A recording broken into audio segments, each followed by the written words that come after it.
आज हम एक विशेष विषय में चर्चा करेंगे। यदि आप देश में फैल रही इस महामारी से बचना चाहते हैं, अपने परिवार को बचाना चाहते हैं, तो इस महामारी की संभावना भरे समय में सतर्कता और सुरक्षा दोनों ही रखने की जरूरत है। हमारे जीवन में बीमारियों और महामारियों की कमी नहीं है, क्योंकि बीते कुछ सालों में हमने कोरोना वायरस के प्रकोप को देखा। कोरोना वायरस के कारण बहुत से लोगों को अपनों को खोना पड़ा और हम सभी जानते हैं कि कोरोना काल के समय हमारे जीवन को सुरक्षित रखने में हमारी प्रकृति में हमारा बहुत साथ दिया, क्योंकि हमारे जीवन के लिए जरूरी हमारी प्राणवायु हमें प्रकृति से ही प्राप्त होती है। इसके बाद भी हम अपनी प्रकृति का दोहन करने से पीछे नहीं हटते, पर अब हमें संभलना होगा, क्योंकि विश्व स्वास्थ्य संगठन WHO के द्वारा पहले की तरह ही चाइना देश से आए हुए कोरोना वायरस की तरह ही चाइना देश से एक और नई महामारी के आने की संभावनाएं बताई जा रही है।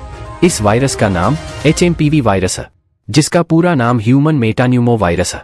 इस वायरस के संबंध में विशेषज्ञों का मानना है कि यह वायरस सामान्य तौर पर श्वास के मरीजों के लिए, शारीरिक क्षमता से कमजोर और नवजात शिशु व छोटे बच्चों के लिए काफी गंभीर बीमारी है, जिससे ऐसे लोगों को बचने एवं सुरक्षित रहने की जरूरत है। यह HMPV वायरस कोरोना वायरस की अपेक्षा ज्यादा ताकतवर तो नहीं है, पर सभी को सुरक्षित रहने की जरूरत है। अब ध्यान पूर्वक समझते हैं कि इस महामारी से बचने का क्या तरीका है।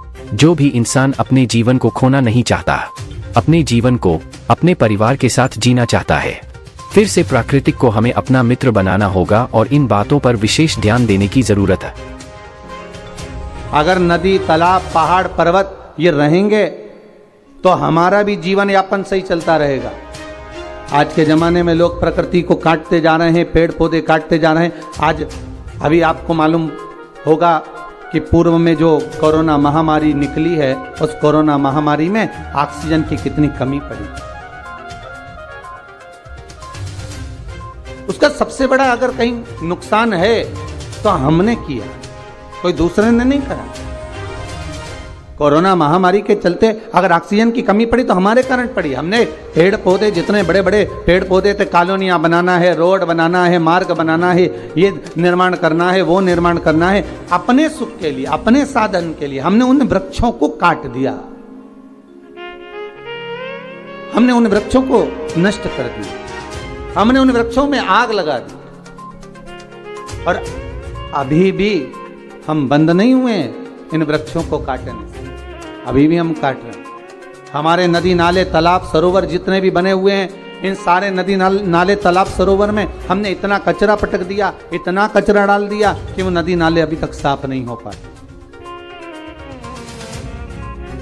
हमारे पहाड़ पर्वत इतने विशालतम थे, जिनको काट काट कर हमने अपना निर्माण कार्य कर लिया। बड़े बड़े उत्तराखंड क्षेत्र में जाकर देखिए तो बड़ी बड़ी होटलों का निर्माण कर दिया।